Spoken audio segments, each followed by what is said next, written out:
Entonces, antes del receso, lo que habíamos visto es que tenemos hasta ahora tres huesos del cráneo. Tenemos un frontal, un occipital y los parietales. También se les había hablado que estos tres, cuando se les ve desde arriba, en adultos se puede observar que están soldados, o sea, unidos. En cambio, ahora nosotros podemos observar que estos huesos en un La verdad. neonato presentan estos huecos. Entonces, ubíquense, miren, esta es una fontanela y la de acá tenemos otra fontanela. Entonces, acá miren, tenemos el hueso de un neonato. Se ve la cámara ahí. Se ve la cámara ahí. Es como una clase de aquí. Por otro lado, a ver, ahorita, sí, ahora vamos con el siguiente. Entonces, los huesos temporales. Me pareció que acá tengo una imagen que es más clara, para que sea más didáctico.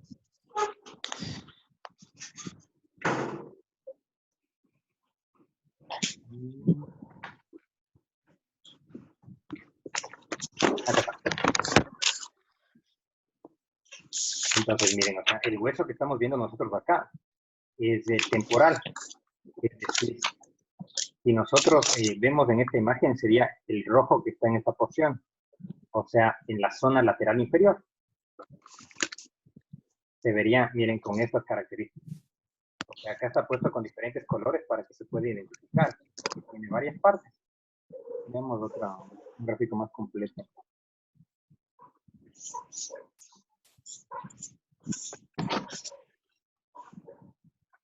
Profe, ¿puedes poner otra vez esa imagen donde se veía el color? Claro, sí, un ratito. Primero quiero orientar. Estamos viendo el hueso que está acá, miren, el temporal. O sea, el que está por detrás de las orejas. Dense cuenta que las orejas estarían aquí. Entonces, el hueso temporal tendría estas partes. O sea, tiene colores. Entonces, quiere decir, miren, que en esta porción que está puesto acá, ahí estaría el encéfalo. En esta porción de aquí estaría el otro temporal. Y el sujeto les está viendo a ustedes. Entonces, quiere decir, miren, que en esta zona de acá está descansando el encéfalo. Entonces, yo les pregunto, ¿para qué creen que es el agujero que está aquí, que estoy señalando?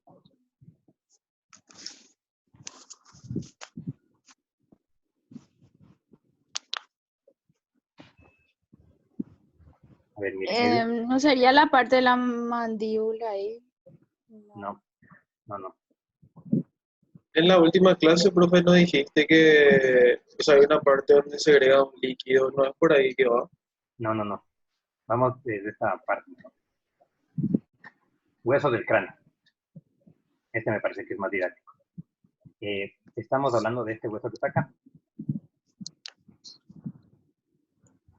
Entonces, dense cuenta que la mandíbula está más adelante. Entonces, este hueco tiene una función, o sea, sirve para algo. ¿Para qué será? Conducto auditivo. Sí, tal cual. Entonces, vamos a ocultar todo lo demás. Y miren, entonces, sería este hueco que estamos viendo acá. A ver, espere. Sí, entonces dense cuenta que nosotros acá podemos ubicar el conducto auditivo. Vamos a refrescar la vista. Entonces quiere decir, miren, que este temporal, de hecho, no le podemos ver por una vista superior, miren, porque acá no aparece. Solo aparece el frontal, el occipital y los parietales. Entonces, para verle tenemos que hacer que el sujeto entonces nos muestre la cara inferior. Entonces, acá se ve mejor. Este es el occipital. Entonces, los que están al lado, miren. Ese es del temporal y este es del otro temporal. Entonces vamos a ocultar a todos los demás para que vean que es algo así que tiene una forma como una especie de L que sostiene al encéfalo. Miren. Entonces ahí le sostiene al encéfalo. Y ahí tenemos los conductos auditivos.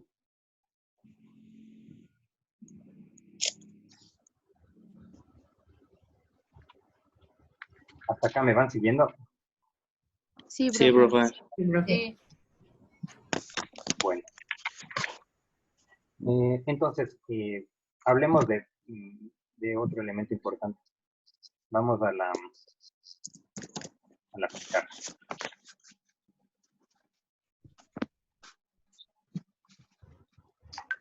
¿Todos alcanzan a ver la pizarra?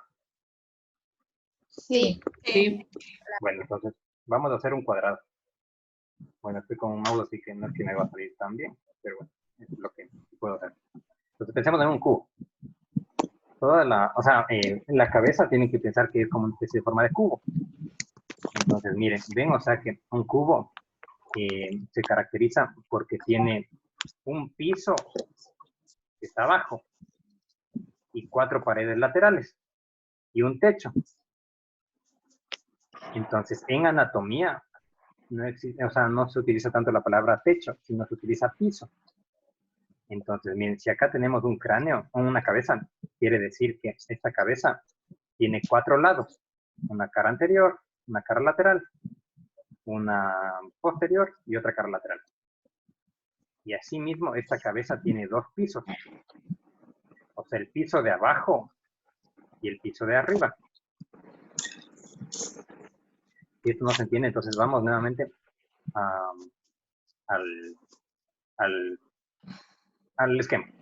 Miren, entonces, si nosotros le vemos a la cabeza, quiere decir que tienen que pensar como que fuera una especie de cráneo. Veamos si puedo dibujar. A ver. Miren, entonces, aquí tenemos el piso 1. Acá tenemos al piso 2. Y ahí si cerramos, entonces se forma el cuadrado, el rectángulo. Entonces, quiere decir, miren, o sea que la parte que está en este momento viéndose, o sea, la parte de arriba, se llama piso superior. Lo que comúnmente se llama techo, en anatomía se llama piso superior. Y en cambio, miren, lo que vemos desde abajo se llama piso inferior. Entonces, en el piso superior de la cabeza, ¿cuántos huesos son visibles? 4. Ya, entonces, esto les voy a preguntar en su examen. O sea, es importante que esta imagen se la graben, porque, o sea, en psicología nosotros al toque sabemos entonces cuál es el síntoma que presenta alguna persona, dependiendo de dónde tenga una lesión. Pónganse, si a alguien le golpean aquí, y al toque se sabe que, fijo, es probable que alucine. Si le golpean acá, que pierde la visión. O que si le golpean aquí, se hace impulsivo. Entonces, es importante que graben esta imagen en donde se muestra que el piso superior tiene 4 huesos. Profe, ¿será que puedes repetir esa parte? ¿Cómo no? La Sí, explicación de cada uno. claro. Estamos hablando entonces de que la cabeza se le debe entender como una especie de cubo. Entonces, el cubo comúnmente le llamamos nosotros que tiene un piso y un techo. En anatomía se llaman ambos pisos. O sea, el piso inferior son las porciones que están debajo. Piso superior, en cambio, son las estructuras que están arriba, o lo que comúnmente se llama techo. Entonces, pónganse, lesiones en la zona parietal generan alucinaciones.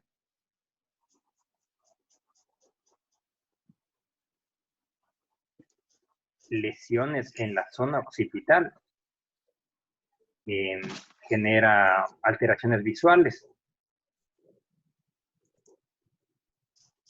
Una lesión en la zona frontal puede hacer que la gente sea más impulsiva.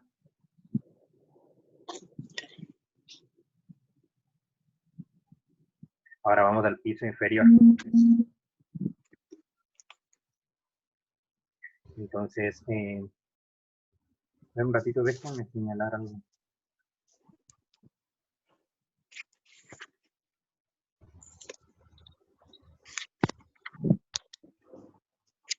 Vamos a señalar solamente los huesos de la cabeza, vamos a sacar los de la cara. Ya. Miren, entonces tenemos así los huesos de la cabeza. Ahora vamos a ver el piso inferior. Entonces estamos hablando de que este del occipital. Miren, el piso inferior también está formado por un temporal, que está aquí, y por otro temporal. Señalémosle con colores. 1, 2 y 3. Entonces, 3 huesos ya hemos visto que conforman el piso inferior.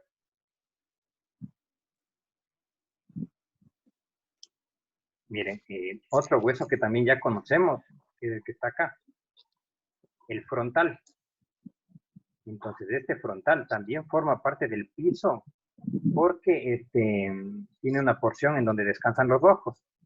Pónganse, cuando alguien tiene dengue y le duele los ojos, es porque en una zona cercana al frontal, ahí está el dolor. Entonces, acerca del piso de la cabeza, solo nos falta en total 2 huesos por explicarles. Profe, Sí. discúlpame. En el piso inferior entonces son 3 huesos. ¿Y cuáles son los nombres de esos huesos? Ya les voy a decir. O sea, al final cuando les explique todos los huesos, iba a ser una retroalimentación, pero bueno, para que no se quede en el aire. Occipital, temporal, frontal y el que se llama esfenoides.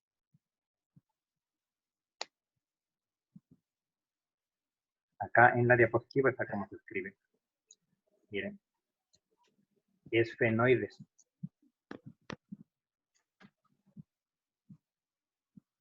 Entonces, trabajemos con esto.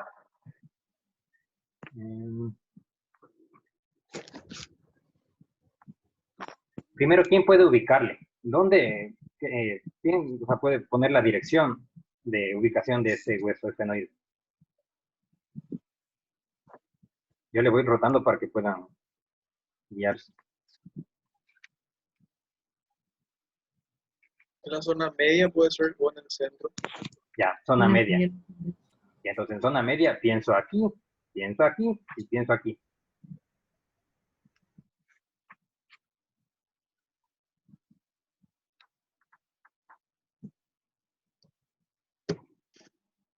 Entonces falta más datos. O sea, porque ya sabemos que uno de estos 3 es.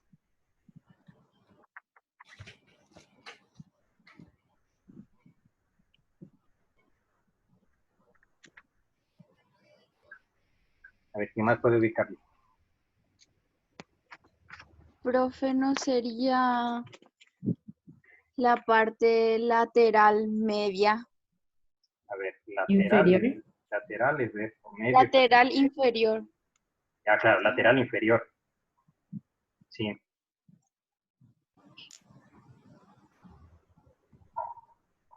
Claro, porque entonces nos daría a pensar que es alguno de estos 2. Entonces podríamos plantear que está en la zona lateral inferior. También podemos ubicarle porque podríamos decir que está delante del temporal. Bueno, entonces, o sea, por suerte estamos trabajando con el programa porque si no, dibujar este hueso sería bastante difícil. Entonces, o sea, miren, o sea, si estoy agrando esto, ¿forma de qué tiene este hueso? Mariposa. Claro, hay gente que ve mariposa, un tipo de Rorschach parece. Murciélago. No sé, un murciélago. Entonces, No tiene un acuérdense, significado. Murciélago no, por favor. el esfenoide, entonces tiene esta forma. Miren, vamos a hacer una gráfica para que lo entendamos.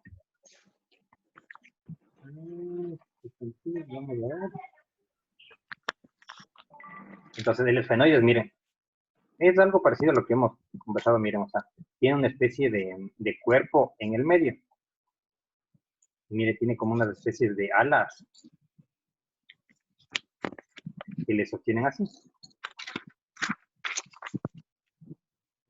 Entonces, esto que está acá es un esquema de cómo es el esfenoides. Y es importante que vean esto, miren, porque justo en donde estoy señalando con el punto, hay un hueco o como una especie de cavidad especial que forma como una especie de protección extra que tiene el cráneo. Entonces vamos a mirarlo otra vez.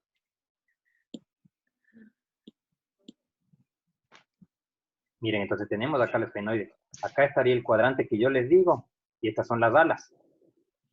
Entonces, si le hacemos rotar, o sea, que el sujeto mire hacia la izquierda y le agrandamos, dense cuenta que en esta porción ya se ve este hueco que yo les dije.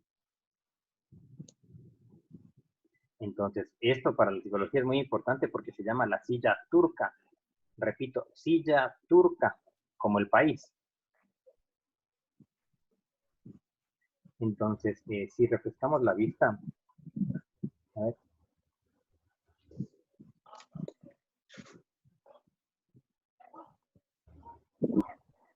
Dense cuenta que el cráneo es una estructura que protege al encéfalo. O sea, si le vamos quitando, miren, o sea, uno puede ver que es como una caja que protege al encéfalo. Pero dentro de esta caja, miren, hay una caja más chiquita, una caja en específico, que sirve como para protegerle a una estructura pequeñita acá.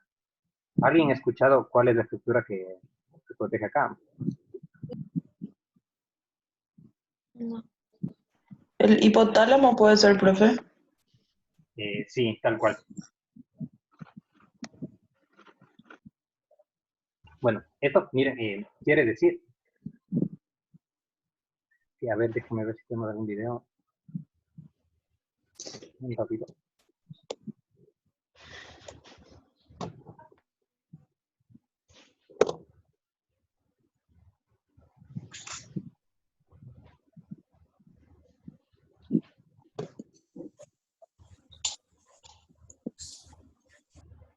Acá tenemos entonces con un dibujo, esto va a ser más clarificador. Entonces miren que la silla turca está puesta acá. Está señalado entonces con este color celeste. Y bueno, entonces, de hecho, esto sirve entonces para alojar una glándula que se llama la glándula, la hipófisis. Entonces, esta glándula es tan importante para el cuerpo humano porque sirve para regular el crecimiento y otras funciones vitales. Entonces, por eso es que la evolución nos ha dotado de una protección extra para esa estructura. Por eso es que cuando tenemos a una persona que tiene algún tipo de problema de crecimiento, es porque esta glándula está funcionando mal. Entonces, dense cuenta que está mega protegido porque para llegar a lesionar esta glándula, tenemos que romper primero, tendríamos que hacer que el sujeto deje de protegerse con las manos. Después tendríamos que perforar el frontal.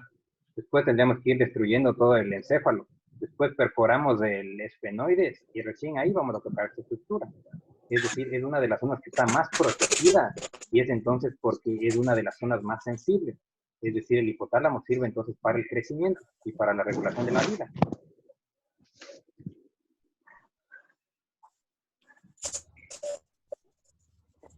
Bueno, ¿qué preguntas tienen hasta acá?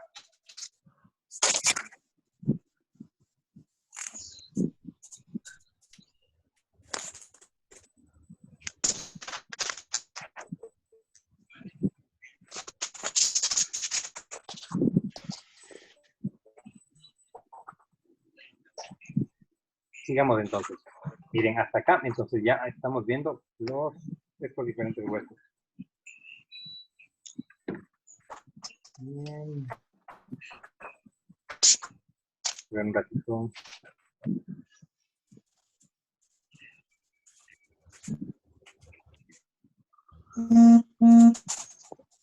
Bueno, entonces ahí ya tenemos, miren, el piso inferior. Entonces, ahora sí ya podemos recapitular. Tenemos el occipital, el temporal, el otro temporal. Tenemos el frontal también. Y finalizamos entonces con el esfenoides. Y ahí entonces ya hemos cubierto todo el piso inferior.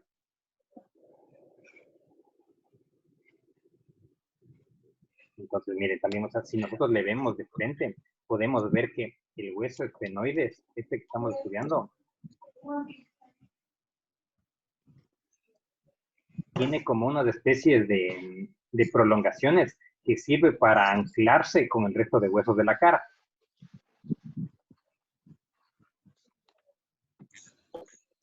Y entonces nos falta un hueso más, miren, que es el hueso etmoides. Este hueso es bastante difícil de extraerle en cadáveres porque es muy sensible. Entonces, ustedes están viendo la diapositiva. Sí. Sí, profe. Ya, buenísimo. Sí. Entonces, miren, o sea que el etmoides acá tiene el color amarillo. En este gráfico de aquí tiene el color lila. Y en este gráfico de acá tiene el... A ver. No, acá no se ve muy bien. De hecho, tiene el color gris, pero veamos si podemos extraerle mejor. Entonces, vamos al etmoides.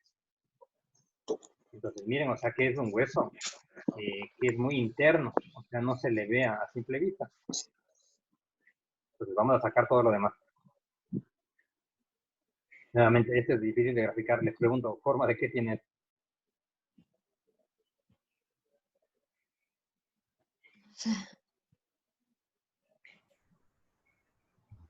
Pasa un fantasma, no sé. Ah, sí. Sí, sí. Sí, esto es una buena gráfica. Miren, visto de lado, es así. Una vista anterior se mira así. Y si le vemos por la parte posterior, tiene esta figura. Es decir, si quieren graficarle, es sencillo, miren, o sea, es más fácil si ponen una línea recta y dos bolsas semejantes a basura. Entonces, refresquemos la vista. Miren, quiere decir, o sea, que cuando hay algún tipo de pelea o algo así, si es que alguien le da un gancho en la nariz a una persona, esta placa del hueso etmoides puede irse hacia adentro y genera muerte. Entonces, ocultemos todo lo demás, miren, o sea, si es que utilizamos presión aquí, entonces esta placa puede que se rompa porque les digo que es muy sensible y la placa entonces va hacia adentro. Y al ir hacia adentro perfora el encéfalo y entonces genera muerte.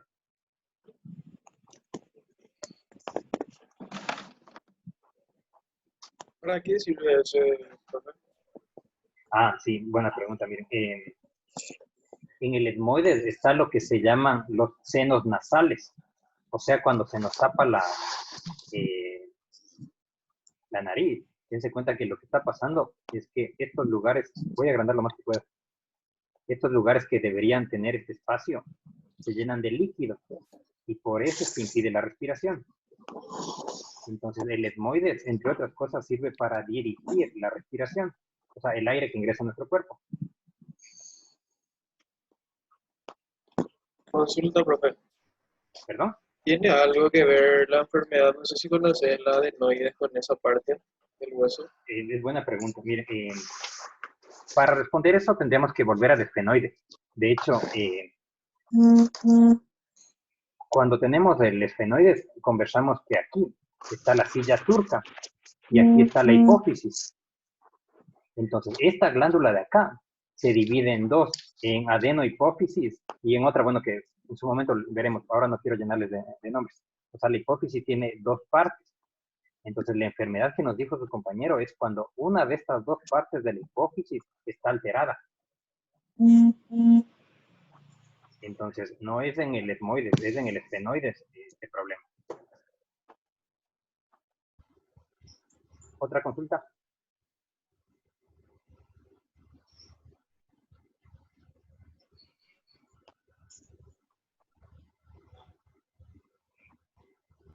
Entonces, sigamos. Miren, hoy hemos visto entonces varios huesos, o sea, los huesos del cráneo.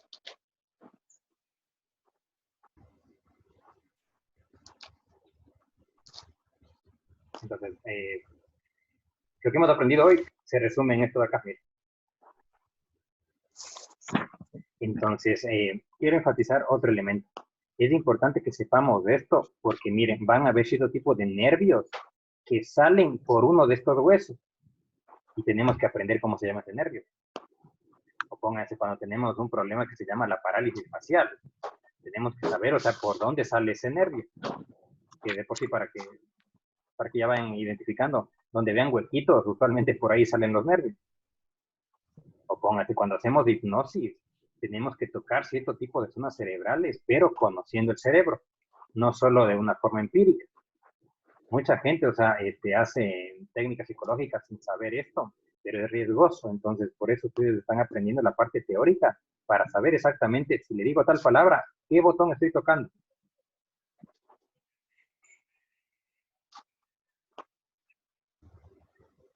Bueno, sigamos. Tenemos todavía unos 6 minutos. Miren, quiero entonces que vean entonces también la parte de la columna vertebral. En general, nuestra especie tiene entre 33 a 34 huesos que protegen la médula. Estos huesos en conjunto se llama columna vertebral.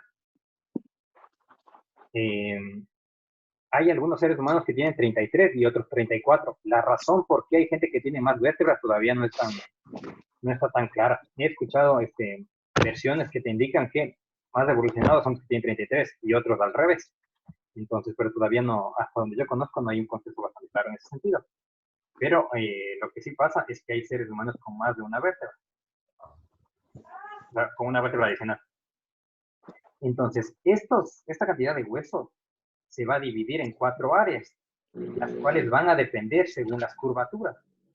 Entonces, les comentamos al comienzo que esta columna no es recta, sino tiene curvatura. Entonces, la del cuello se llama curvatura cervical. Y por eso es que nos dice, miren, las vértebras del cuello son 7 y van adoptando los nombres de arriba para abajo. O sea, la primera vértebra se llama C1. La segunda se llama C2. Y así hasta el C7. En cambio, miren, la octava vértebra pertenece a la segunda curvatura, o sea, a la de la espalda, que se llama curvatura torácica o dorsal. Estas vértebras también están siendo bautizadas por un orden. O sea, la que está justo por debajo de C7 se llama D1 o también T1, porque vienen de dorsal 1 o torácica 1. Y así se extiende hasta D12. Les consulto, ¿esto se está entendiendo? Sí, profe. Sí, profe. Ya, bueno. Y ahora miren, en cambio, la otra curva se llama lumbar. Esta es la que le duele usualmente a la gente que está mucho tiempo sentado. Entonces, estas también, miren, nos dice que son en total de 5. Igual tienen el nombre que va desde L1 hasta L5. Y finalmente, las últimas se llaman sacrococcígeas. Y es porque, o sea, son entre 9 a 10. Aquí es en donde hay seres humanos que tienen una vértebra de más. O sea, en esta zona. Entonces, acá están las vértebras, pero la diferencia es que acá están soldadas. O sea, porque las otras vértebras, en cambio, están... ¿Cómo se llama? Están separadas. Veamos qué tenemos por aquí.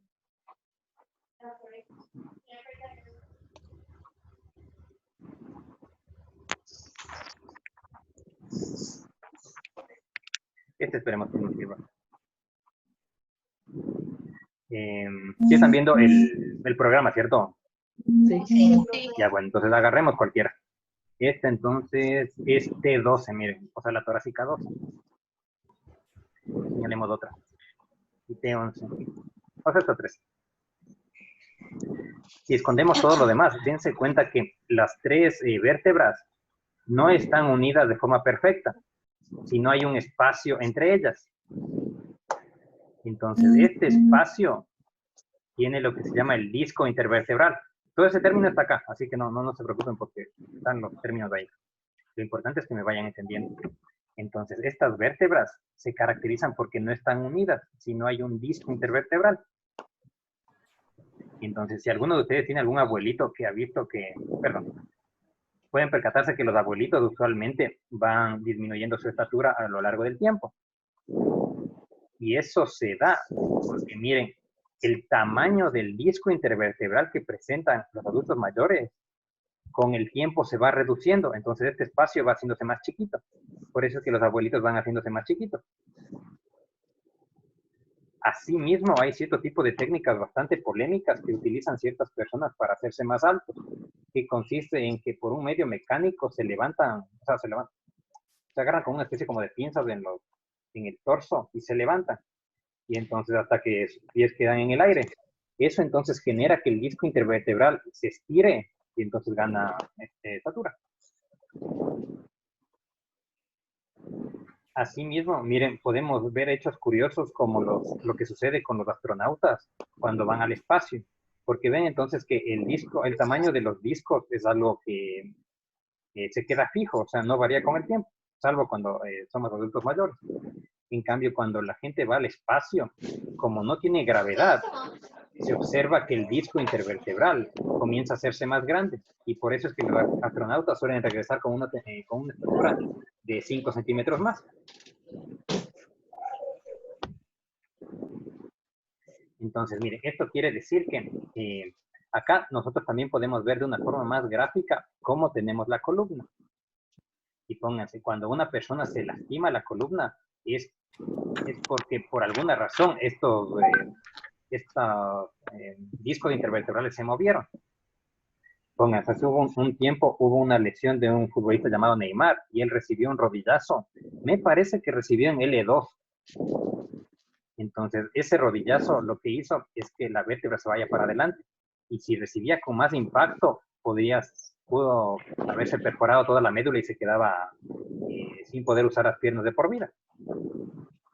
Entonces, miren, quiere decir que dependiendo también nosotros dónde recibamos un golpe, vamos a tener diferentes tipos de síntomas. Quiero que se fijen también en cómo nosotros tenemos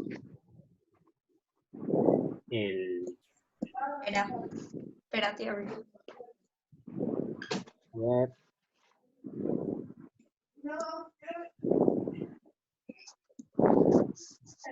Miren, en cambio, que está señalado las últimas vértebras que nosotros tenemos. O sea, en este gráfico acá, miren. Ven, o sea que son varios huesos, solo que no tienen separación. Entonces, estos son las vértebras sacrocoxígeas, porque están soldadas, es decir, esto forma la figura del cuerpo. Y acá no hay ningún tipo de disco intervertebral. Entonces, por eso es que las vértebras tienen esta cantidad de números. Miren, 7 cervicales, 2 torácicas, 5 lumbares y 9, 10 sacrocoxígeas. Entonces, hasta acá vamos a llegar por el día de hoy. ¿Tienen algún tipo de consulta o algo? No, profe. Sí. Bueno, recuerden que esta clase está siendo grabada, así que les vamos a subir a la plataforma con la colega, con la profe Medina. Y en caso de que tengan cualquier tipo de duda, por favor, o sea, no duden en plantearnos, que estamos para colaborarles en esta etapa. Muchas gracias, profe. Gracias, profe. Gracias, profe. Igual, las personas que por alguna razón no hayan podido asistir a la clase, también vamos a ver para mandarles algún trabajo que les sirva como asistencia. Sí. Bueno, entonces, hasta acá lleguemos. Nos vemos el siguiente día martes y les mando Gracias, mucha profe. fuerza en todo. Espero que estén bien. Gracias, profe. Sí, profe. Igualmente. A ustedes, profes.